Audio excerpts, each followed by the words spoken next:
नमस्कार, स्वागत है आपका 24 का चौसर में। मैं हूं आपके साथ आशा झा। और आज जब हम आपसे मुखातिब हैं, ये पता चल चुका है कि इस चौसर की बाजी में आखिर किसकी चाल कितनी कारगर साबित हुई और शहमात के इस खेल में कौन जीता कौन हारा। 24 का चुनाव इसलिए भी दिलचस्प रहा क्योंकि हारने वाला हारकर भी बाजीगर बनता नजर आ रहा है और जीतने वाला जीत कर भी पूरी तरह जश्न नहीं मना पा रहा। सत्ता फंस सी गई है क्योंकि किंग मेकर की भूमिका में आ चुके सियासी पार्टियों का वोट किस करवट बैठेगा साफ साफ अभी तक कोई बता नहीं सकता। यूं भी राजनीति में यह कहावत कई बार चरितार्थ हो चुकी है कि राजनीति संभावनाओं का खेल है। तो ऐसे में आज देखिए जीत का हार, हार में जीत।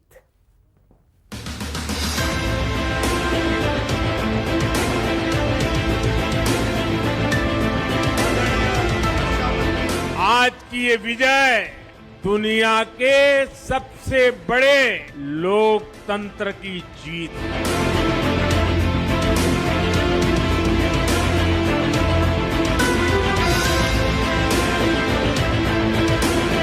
देश ने नरेंद्र मोदी जी को साफ कह दिया है कि हम आपको नहीं चाहते हैं। जनता ने नकारात्मक राजनीति को नकार दिया है।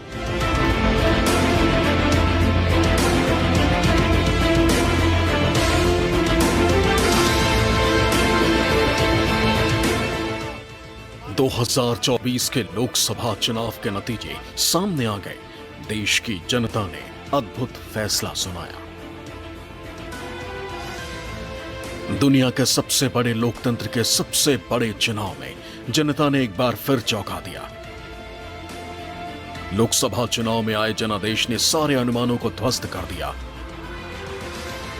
रुझानों में भाजपा 250 तक भी नहीं पहुंच पाई। एक ऐसा फैसला जिसमें बीजेपी जीत कर भी हार गई। भले ही बीजेपी देश की सबसे बड़ी पार्टी बनकर उभरी, लेकिन वो बहुमत से दूर रह गई। 543 लोकसभा के नतीजों को देखें तो एनडीए को 292 सीटें मिली, जिसमें बीजेपी के खाते में मात्र 240 सीटें आईं। वहीं इंडिया गठबंधन ने 234 सीटों पर जीत दर्ज की, जिसमें कांग्रेस के खाते में 99 सीटें आईं। वहीं अन्य के खाते में 17 सीटें आईं। यानी बीजेपी बहुमत के आंकड़े से 32 सीटें पीछे रह गई है। आम चुनाव 2024 में भारतीय जनता पार्टी ने 400 से अधिक लोकसभा सीटें हासिल करने का लक्ष्य रखा था।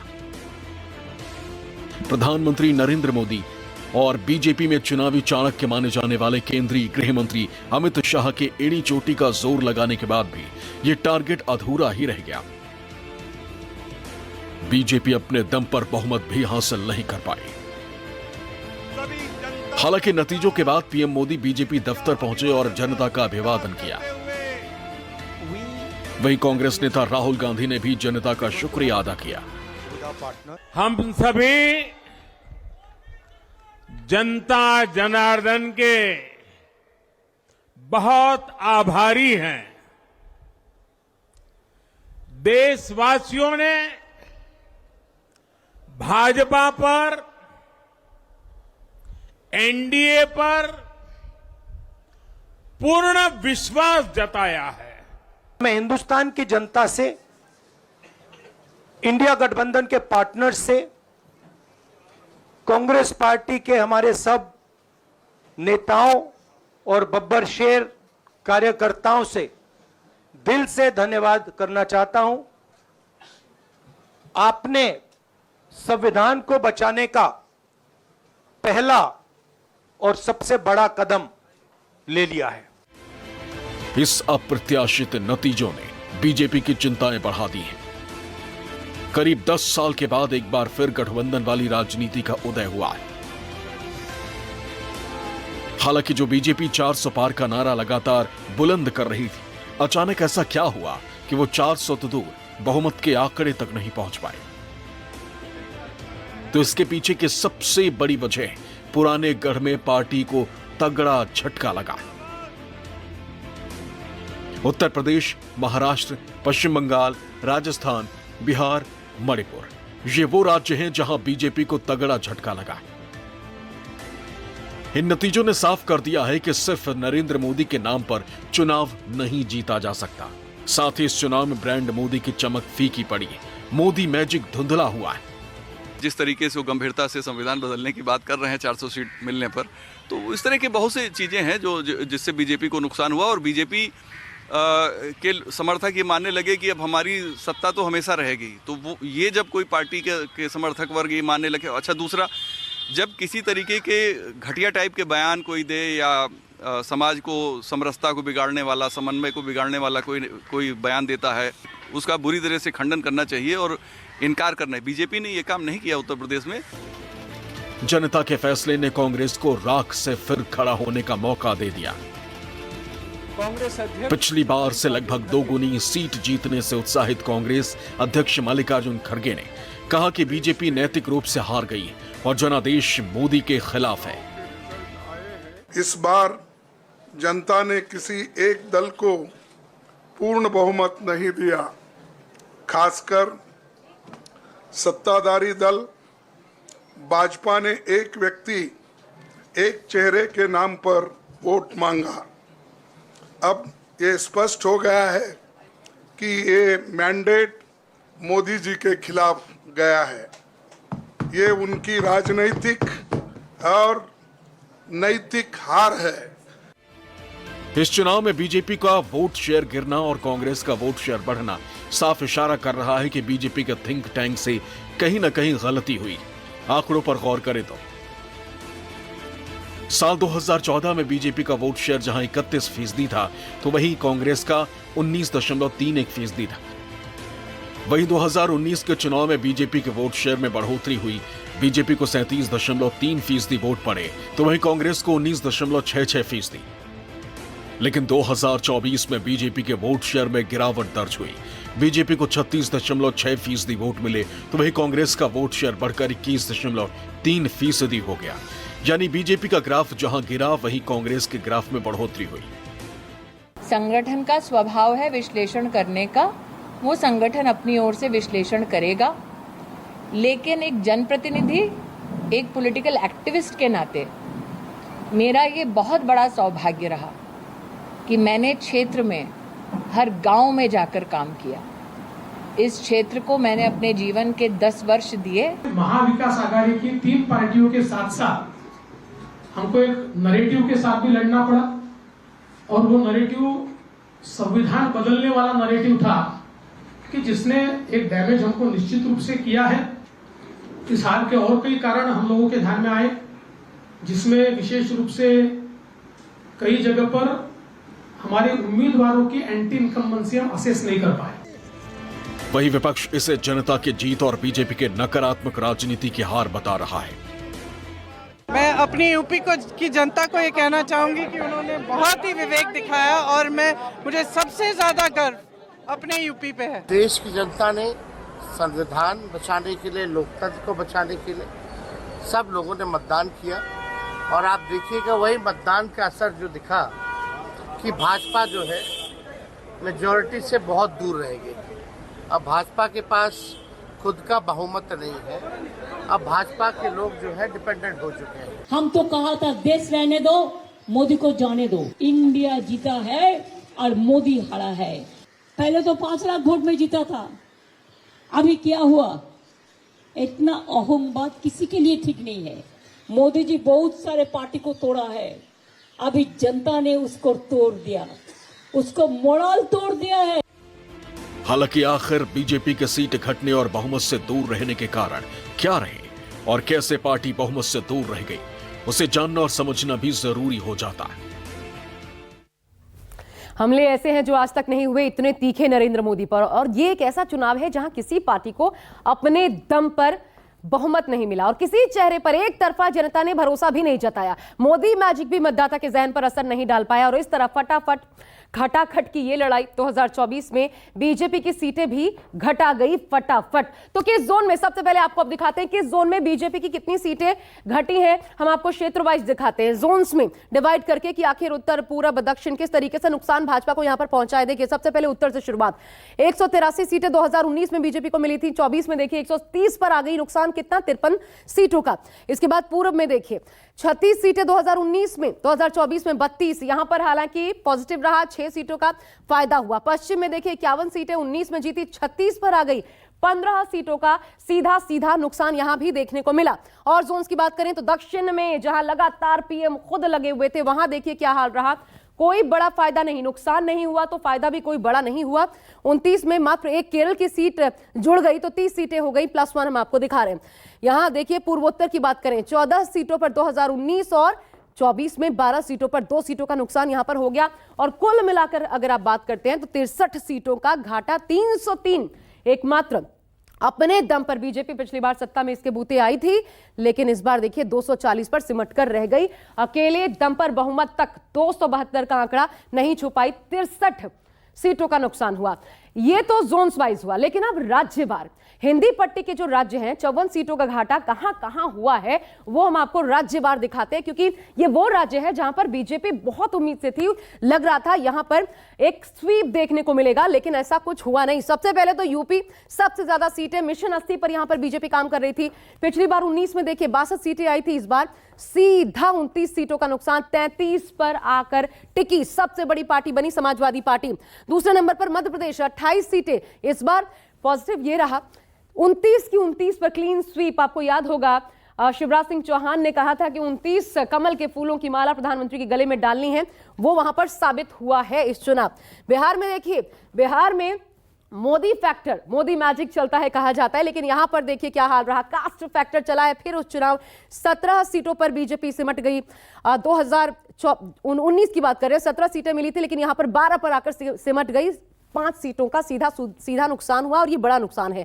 छत्तीसगढ़ में 9 सीटें जीती थी, 10 यहां पर पॉजिटिव रहा, 1 सीट का फायदा हुआ। यहां पर देखिए राजस्थान में 24 सीटें, लेकिन आकर 10 सीटों का नुकसान होते हुए 14 पर सिमट गई बीजेपी। तो ये हाल रहा। बाकी अन्य राज्यों में भी देखिए जहां पर उम्मीदें थी, हरियाणा पिछली बार क्लीन स्वीप किया था, इस बार आधे पर रह गई 5 सीटों के नुकसान के साथ। पंजाब में देखिए पिछली बार तो 2 मिल भी गई थी, इस बार चौतरफा फाइट थी, वो भी चली गई सीटें और 2 सीटों का नुकसान आप देख पा रहे हैं। दिल्ली में देखिए, दिल्ली में बीजेपी को कहना पड़ेगा ये लगातार तीसरा टर्म था जिसमें 7 की 7 सीटों पर भाजपा कमल खिलाने में कामयाब रही। यहां किसी अन्य पार्टी को कोई सीट नहीं मिली। आम आदमी पार्टी का सुपड़ा साफ हो गया कांग्रेस के साथ साथ।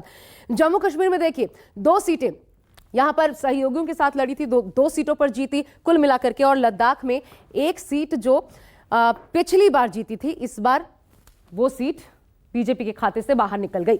और ये जो गिरावट है ये बीजेपी के लिए दरअसल अनएक्सपेक्टेड है। हम आपको दिखाते हैं और कुछ राज्य। देखिए उत्तराखंड, देखिए 5 राज्य 5 सीटें 2019 में, इस बार भी कामयाब रहा, एकदम क्लीन स्वीप रहा बीजेपी का। ठीक वही उत्तर प्रदेश में, हिमाचल प्रदेश में भी देखने को मिला, 4 में 4 सीटें निकालने में कामयाब रही। चंडीगढ़ में 1 सीट ये गई कांग्रेस के खाते में, आम आदमी पार्टी ने यहां पर सपोर्ट किया था। झारखंड में देखिए 11 सीटें, 8 सीटें मिल पाई, इस बार 3 सीटों का नुकसान हुआ। कुल मिलाकर के नुकसान कितने का है तो ये 54 सीटों का नुकसान है। और आप जोड़ लीजिए, अगर ये 240 में जुड़ता तो फिर जाहिर तौर पर बीजेपी सीधा अपने दम पर इस बार वो मार्जिन छू पाती, वो बहुमत छू पाती जो सरकार बनाने के लिए चाहिए। और इसलिए ये बड़ी गिरावट है, बड़ी चोट है और ये अनएक्सपेक्टेड नतीजे हैं। और अब गठबंधन के सहारे सरकार चलाने की मजबूरी भी ये साथ लेकर आई है। सिर्फ बीजेपी को ही नहीं बल्कि एनडीए को भी इस बार तगड़ा झटका लगा। जिस तरह से बीजेपी ने इस बार पार्टियों से गठबंधन किया था, उसे उम्मीद थी कि वो गठबंधन के सहारे 400 का आंकड़ा पार कर लेगी।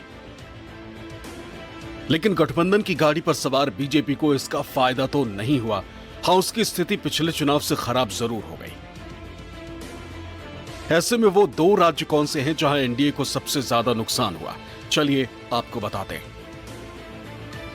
सबसे पहले बात उत्तर प्रदेश की, तो वहां 2019 में एनडीए के खाते में 80 में से 64 सीटें आई थी, लेकिन इस बार गठबंधन मात्र 36 सीट ही जीत सकी। यानी पिछले बार के मुकाबले बीजेपी को यहां 28 सीटों का नुकसान उठाना पड़ा। वहीं महाराष्ट्र में 2019 में एनडीए 37 सीटें जीतने में कामयाब हुई थी, लेकिन 2024 में मात्र 18 सीटों पर ही गठबंधन सिमट कर रह गया, यानी 19 सीटों का नुकसान। मोदी ने बतौर पीएम 2 बार कार्यकाल पूरा किया, यानी देश में 10 साल तक मोदी सरकार रही। ऐसे में चुनाव में एक सबसे बड़ा फैक्टर एंटी इनकम्बेंसी पैदा हो जाती। जिन इलाकों में बीजेपी पीक पर पहुंच गई थी, वहां सीटों को बचाए रखने के लिए बीजेपी को संघर्ष करना पड़ा। बीजेपी ने बड़ा प्रयोग करते हुए 2024 के चुनाव में 135 सिटिंग सांसदों का टिकट काट दिया था। हालांकि ये रणनीति भी बहुत काम नहीं आई। नतीजा, बीजेपी को कई सीटों पर हार का मुंह देखना पड़ा। 2022 से 2024 के चुनाव के बीच में अगर आप देखेंगे तो बीजेपी का करीब 20 लाख वोट कम हुआ है। तो बहुत से कारण है। देखिए, बीजेपी ने काम तो बहुत से अच्छे अच्छे किए हैं, लेकिन कोई एक एक्स फैक्टर है जो बीजेपी को नुकसान पहुंचा रहा है, और मैं उस एक्स फैक्टर को मानता हूं कास्टिज्म। जिस तरीके से फर्स्ट फेज के चुनाव में राजपूत समाज ने चीज़ों को बीजेपी के खिलाफ जो माहौल बनाना शुरू किया, उसमें बीजेपी के लीडर शामिल थे। ये नीतिगत त्रुटि थी और नीतिगत नुकसान था बीजेपी के कोर एजेंडे के खिलाफ। भारतीय जनता पार्टी को लगातार 2 बार सत्ता की बुलंदियों तक पहुंचाने वाला उत्तर प्रदेश एक बार फिर से गेम चेंजर साबित हुआ। उत्तर प्रदेश की सियासी धरती पर इस बार भारतीय जनता पार्टी की रणनीति बुरी तरीके से फ्लॉप हो गई। कांग्रेस और समाजवादी पार्टी के इंडिया गठबंधन ने इस बार भारतीय जनता पार्टी के विजय रथ को उत्तर प्रदेश में रोक दिया। कांग्रेस और समाजवादी पार्टी के इस गठबंधन ने बीजेपी को उत्तर प्रदेश की कुल 80 लोकसभा सीटों में से आधे से भी कम, यानी सिर्फ 33 सीटों पर ही समेट दिया। और यही वजह थी कि भारतीय जनता पार्टी उत्तर प्रदेश में हुई इस हार के चलते ही बहुमत के आंकड़े से दूर रह गई। यूपी में बीजेपी इस बार अपने गठबंधन के दायरे बढ़ाकर चुनावी मैदान में उतरी थी।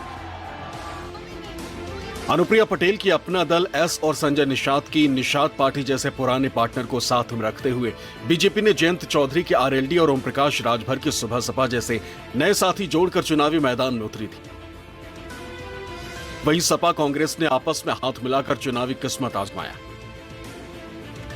यूपी की 80 सीटों में से बीजेपी नेतृत्व वाले एनडीए को 36 सीटें मिली, तो सपा कांग्रेस गठबंधन 43 सीटें जीतने में सफल रही। बसपा को अकेले चुनाव लड़ना महंगा पड़ा और इसका खाता नहीं खुल सका। बीजेपी को सबसे बड़ा झटका पूर्वांचल इलाके में लगा। वहीं विपक्ष यूपी में बीजेपी की हार को जनता की जीत करार दे रहा है। समाजवादी पार्टी अध्यक्ष अखिलेश यादव ने कहा कि देश के पैमाने पर जनता ने जो संविधान बचाने के लिए, लोकतंत्र बचाने के लिए, आरक्षण बचाने के लिए जो समर्थन दिया है, मैं उसके लिए जनता का धन्यवाद, आभार प्रकट करता हूं। वहीं डिंपल यादव ने इसे सच्चाई की जीत करार दिया। तो वहीं अमेठी की जीत को केएल शर्मा ने गांधी परिवार और जनता की जीत करार दिया। समाजवादियों का लक्ष्य था कि भारतीय जनता पार्टी को रोकें, उसमें मैं जनता का धन्यवाद देता हूं। जनता ने जो सहयोग दिया है, साथ साथ लोकतंत्र बचाने के लिए, संविधान बचाने के लिए, आरक्षण बचाने के लिए जो मतदान हुआ है और सामाजिक न्याय के लिए जो रास्ता खोला है, हमें उम्मीद है कि इसी रास्ते पे चल करके नेताजी और समाजवादियों का सपना पूरा होगा। उत्तर प्रदेश की जनता ने भारतीय जनता पार्टी को एक सबक सिखाने का काम किया है। उनका अहंकार, उनकी तृष्णा को तोड़ने का काम किया है कहीं ना कहीं। और जिस तरह सभी समाज और सभी वर्ग के लोग एक साथ आए और जिस तरह समर्थन दिया, क्योंकि सभी लोग त्रस्त हैं और जो मौजूदा सरकार थी वो ये मानने को तैयार नहीं थी कि जनता परेशान है, और कहीं ना कहीं ये लोगों की जीत है। अमेठी की जीत जो है गांधी परिवार और यहाँ की जनता की जीत है। आखिर यूपी में बीजेपी की करारी शिकस्त की वजह क्या रही और क्यों बीजेपी अपना सबसे सुरक्षित किला नहीं बचा पाई, ये जानना और समझना भी जरूरी हो जाता है। सबसे सुरक्षित किला तो जाहिर तौर पर यहां से सबसे ज्यादा उम्मीदें बीजेपी को थी, क्योंकि सबसे ज्यादा सीटें यहीं से आती हैं। यहां पर तो मिशन 80 का सपना बीजेपी देख रही थी, लेकिन वो सपना पूरी तरीके से टूट गया नतीजे जैसे ही सामने आए। हम आपको दिखाते हैं आखिर कैसे खेल बिगड़ गया, वो कारण क्या अहम रहे जिसकी वजह से ये हुआ है। 33 पर सिमट गई भाजपा। देखिए, सबसे पहला कारण उम्मीदवारों का चयन। असर ये हुआ कि 10 साल सांसद रह चुके ज्यादातर चेहरे चुनाव हार गए जिन पर भरोसा जताया गया था। दूसरा, अखिलेश का सामाजिक समीकरण, पीडीए जनता का मूड भांपने में इस लिहाज से अखिलेश यादव कामयाब रही और इसलिए भी यहां पर बीजेपी के हिस्से नाकामयाबी आई। तीसरी बड़ी बात रही संविधान बदलने की चर्चा भारी पड़ गई। ये लगातार विपक्ष जो है वो आरोप लगाता रहा, संविधान बदल देंगे अगर 400 सीटें आ गई तो। एक तरीके से चस्पा कर दिया गया आरोप, प्रधानमंत्री की सफाई काम नहीं आई। चौथी बड़ी बात आपको दिखाते हैं, नौकरी और पेपर लीक का मुद्दा। सीधा युवाओं से ये मुद्दा जुड़ा और इस पर वोट बैंक जो है खिसका भाजपा का, जिसने सीधा असर किया है। पांचवा बड़ा कारण बीएसपी के उम्मीदवार, कहा जा रहा था मदद करेंगे लेकिन सीधा नुकसान पहुंचाया, क्योंकि वहां आपस में गठजोड़ बना के कांग्रेस और समाजवादी पार्टी अपना वोट एक दूसरे को ट्रांसफर करवाने में कामयाब रहे, लेकिन यहां बीएसपी से बीजेपी को नुकसान हुआ। लेकिन कुल मिलाकर एक बार फिर बड़ी बात यह है कि देश गठबंधन सरकार के दौर में लौट आया है